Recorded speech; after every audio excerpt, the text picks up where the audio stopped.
वैशाली जिले में दूसरे दिन भी निषाद आरक्षण संकल्प यात्रा के शुभारंभ पर मिल रहा अभूतपूर्व जन समर्थन। पूर्व मंत्री वीआईपी सुप्रीमो सन ऑफ मल्ला श्री मुकेश सहनी जी ने हाजीपुर के धरहारा में विशाल जनसभा को संबोधित किया।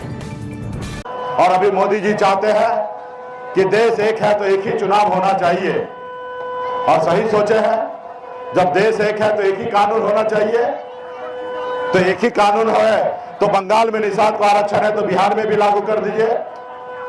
और एक साथ में चुनाव आप करा रहे हैं तो निश्चित तौर पे 2024 में ही बिहार में विधानसभा का भी चुनाव होगा और लोकसभा का भी चुनाव होगा।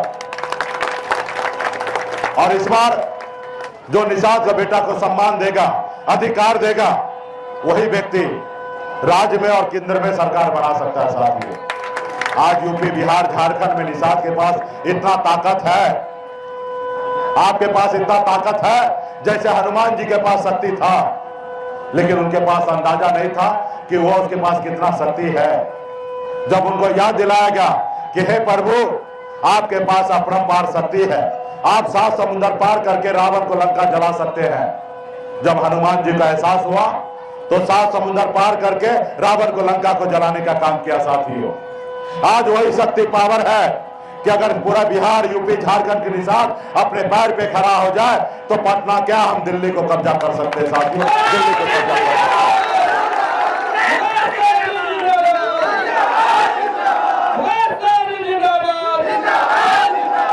आज आपके पास वही शक्ति है। आज यहाँ पे आप मान लीजिए, अगर आप चाहिएगा हाजीपुर लोकसभा हराने के लिए तो आप हरा सकते हैं। आप वैशाली लोकसभा चाहिएगा, हरा सकते हैं। आप समस्तीपुर चाहिएगा तो हरा सकते हैं। 134 लोकसभा क्षेत्र है तीनों राज्य में। 60 लोकसभा सीट ऐसा है जहां निषाद समाज निर्णायक वोट है। हम जिनको साथ रहेंगे वो 60 लोकसभा सीट जीतेंगे, और जिनके साथ नहीं रहेंगे वो 60 लोकसभा सीट हारेंगे। साथियों, ये हमारी ताकत है। सिर्फ जरूरी है कि सही से संकल्प लेना। जैसे लालू प्रसाद यादव जी संकल्प लिए थे, जैसे उनके समाज के लोगों ने संकल्प लिया था, वैसे आपको भी लेना पड़ेगा। आज बिहार में हमने आपको बताया ना, हमने मुख्यमंत्री बनाने का काम किया। हम मंत्री बने अपने दम पर, और आपने देखा कि एक गरीब पिछड़ा मल्ला का बेटा आजादी के 75 साल के बाद बिहार में अपने दम पर मंत्री बना। तो वो लोग, जो लोग आपको चाहता कि गुलाम बना के रखे, वो नहीं चाहता कि आपके बच्चे सर उठा के जिए, उन लोगों ने क्या किया, उसको हजम नहीं हुआ कि एक गरीब मछुआरा का बेटा आज बिहार में मंत्री बन गया है। इस सोया हुआ शेर को जगा रहा है। निषाद समाज सोया हुआ शेर है। उनको पता है जिस रोज ये सोया हुआ शेर जग जाएगा, उस रोज लालू प्रसाद यादव जी के जैसे अकेले अपने दम पर बिहार में सरकार बना लेगा। अकेले अपने दम पे सरकार बना लेगा। तो इसको रोको।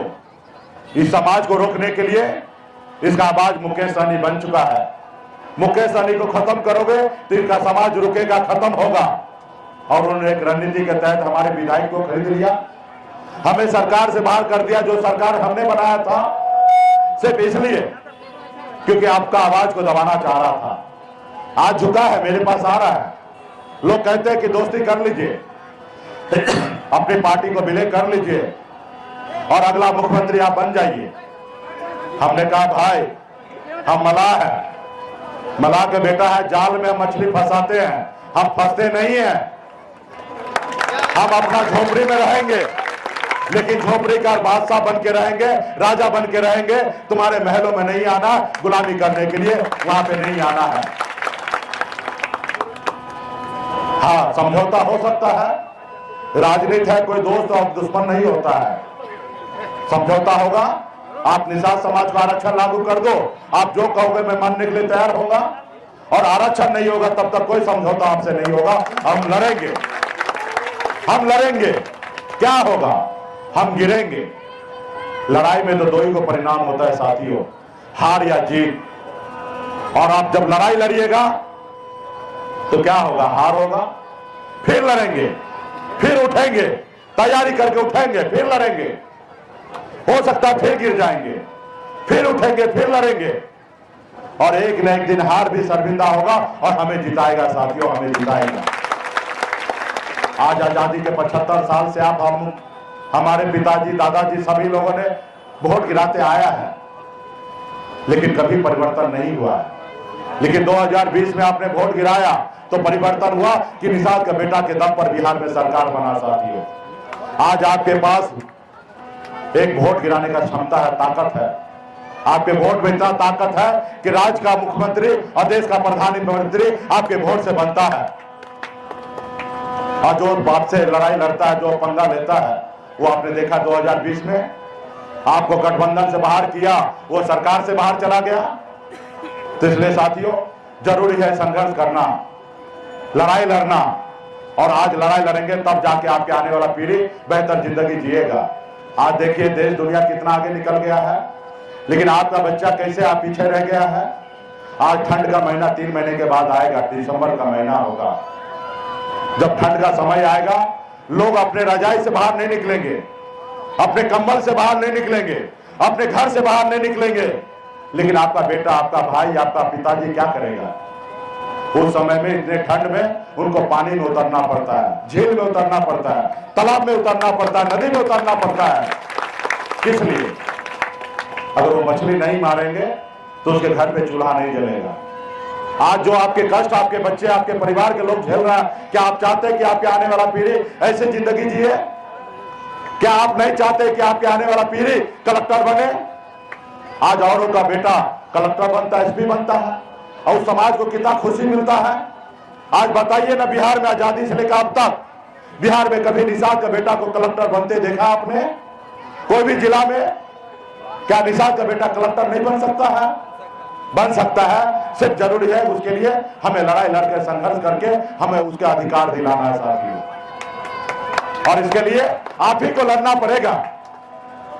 कोई अमेरिका से लोग नहीं आएंगे, कोई दूसरे समाज के लोग नहीं आएंगे, आपके बेटा का भला आप ही करेंगे। आज मैं लड़ाई लड़ रहा हूं, मैं निषाद कुल में जन्म लिया इसलिए लड़ाई लड़ रहा हूं।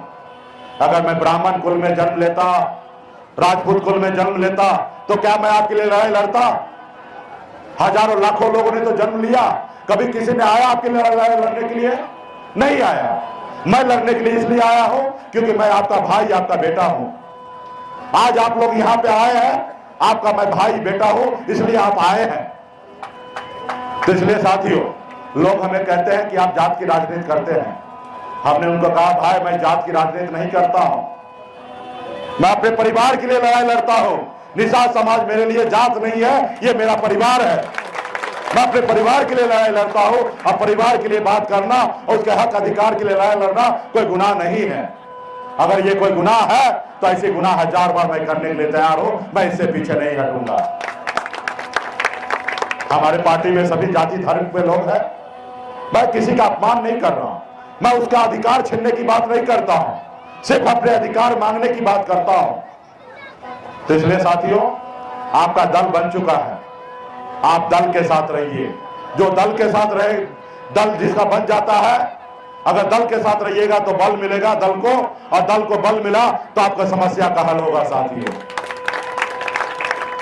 आज जिसको दल नहीं है वो दलदल में है साथियों। आज लालू जी ने दल बनाया, उनके लोग दल में रहा और तो बल मिला उनको, और जो समाज दल के साथ नहीं रहा वो दलदल में रहा। और आपका चुनाव चिन्ह तो वो है जो कभी आपके पूर्वज केवट महाराज श्री रामचंद्र जी को पार लगाए थे, वही नाव छाप आपका है साथियों। आपको किसी की जरूरत नहीं है, आप खुद केवट के वंशज हैं, आप खुद अपनी नाव को पार लगाएंगे, आप किसी की आपकी जरूरत नहीं है साथियों। जब जरूरी है सिर्फ पसीना बहाने का, जरूरी है लड़ाई लड़ने का। जैसे आज आप आए पसीना बहाने के लिए, अपने समाज के हक अधिकार के लिए रोड पे उतरने के लिए तैयार हो गए। आज बिहार देश देख रहा है, लोग हिलने लगा, परेशान होने लगा है। तो इसलिए साथियों, तो क्या आप लोग लड़ाई लड़ने के लिए तैयार हैं? ये आवाज दिल्ली पहुंचेगा? क्या आप लड़ाई लड़ने के लिए तैयार हैं? निश्चित तौर पे ये आवाज दिल्ली पहुंचेगा। और अभी 40 दिन से लगातार कार्यक्रम कर रहा हूं, तबीयत भी थोड़ा अस्वस्थ है, पानी पी पी के भाषण देना पड़ता है, लेकिन ये जिंदगी एक ही बार मिला है हमको। हमें नहीं पता कि कल मैं रहूंगा कि नहीं रहूंगा, लेकिन आज मिला है तो मैं जीना चाहता हूं जिंदगी को। अपने समाज के हक अधिकार के लिए लड़ना चाहता हूं। और मुझे पता है इस जिंदगी के बाद दूसरा जिंदगी नहीं मिलेगा। पंडित जी तो कहते हैं कि भाई मरने के बाद स्वर्ग मिलता है, लेकिन हमारे बहुते जानने पहचानने वाला मर के गए, लेकिन आज तक फोन नहीं किए हमको कि हम स्वर्ग में पहुंचे कि नरक में पहुंचे, आज तक नहीं हमको बताया। तो हमको पता है यही जिंदगी मिला है। अब भीमराव अंबेडकर बाबा साहब ने कहा था कि अगर जिंदगी इस संसार में आए हो, अगर खाना खाने के लिए जिंदा हो तो तुम्हें आज ही मर जाना चाहिए। अगर इस संसार में आए हो तो कुछ करो ताकि आने वाला पीढ़ी तुमको याद करे। पिछले साथियों इनकलाब है और इनकलाब के साथ खड़ा होइए। और इस बार तो हमने ऐसी दवा बनाई है, ऐसी दवा बनाई है जैसे कोरोना काल में देश के डॉक्टर ने एक वैक्सीन बनाया था देश के लोगों को सुरक्षित करने के लिए। इस बार हमने भी ऐसी वैक्सीन बनाया है कि वो वैक्सीन जितना लगाइएगा उतना दिल्ली का कुर्सी हिलेगा, और दिल्ली का जब कुर्सी हिलेगा तो आपका समाज को आरक्षण लागू करेगा। साथियों वो वैक्सीन का नाम क्या मालूम है? उस वैक्सीन का नाम है गंगा जल। वो जितना भी गंगा जल से संकल्प कीजिएगा उतना मोदी जी हैरान होगा, परेशान होगा, उतना डरेंगे। और जब डरेंगे तो आपका निषाद का आरक्षण करेंगे, और जब निषाद का आरक्षण होगा तो निषाद का बेटा भी कलेक्टर बनेगा। साथियों तो इस पढ़ाई के लिए संकल्प करना है। तो क्या आप लोग संकल्प करने के लिए तैयार है ना? तो सभी माता बहन के पास, नौजवान साथी के पास वो वैक्सीन आया होगा, गंगा जल। सब निकालिए जेब से, निकालिए भाई। हाँ लीजिए, आ गया भाई। देखिए कैसे बीच में पहुंच गया है। हमारे लोग जो है जासूस बन के बीच बीच में पहुंचा दिए हैं। इस वैक्सीन को खोलिए, ढक्कन को खोलिए और हाथ में लीजिए, और अगल बगल में भी दीजिए। जिनके पास नहीं है उनको दीजिए अगल बगल में। ये गंगा जल है, क्योंकि हम लोग गंगा माता के संतान है। सभी लोग ले लिए हाथ में, जैसे पंडित जी देते हैं ना वैसे हाथ में लीजिए। सब चूरू में लीजिए, सब लोग चूरू में लीजिए। हाँ, जैसे जैसे हम संकल्प पढ़ रहे हैं आप लोग भी पढ़ने का काम कीजिए। मैं बाबा केवल महाराज, भगवान वेद व्यास, प्रभु श्री राम, भगवान गौराज निषाद, बाबा अमर सिंह, बाबा काशी, बाबा जय सिंह महाराज, बाबा कारिक महाराज, बाबा कोयला, माता कमला, अमर साहिब जुब्बा सानी, वीरांगना फूलन देवी और अपने पूर्वज को साक्षी मानकर हाथ में गंगा जल लेकर संकल्प करता हूं कि अपने समाज और अपने आने वाले पीढ़ी के लिए हर परिस्थिति में संघर्ष करूंगा और अपनी विकासशील इंसान पार्टी के साथ रहूंगा। पार्टी जो निर्णय लेगी हम उस निर्णय के साथ रहेंगे। हम संकल्प लेते हैं एक रोटी कम खाएंगे, लेकिन अपने बच्चे को पढ़ाएंगे लिखाएंगे। हम संकल्प लेते हैं निषाद के घर पे जाएंगे, एक एक निषाद को संकल्प करवाएंगे। जय निषाद राज, जय वीआईपी, जय बिहार। चलिए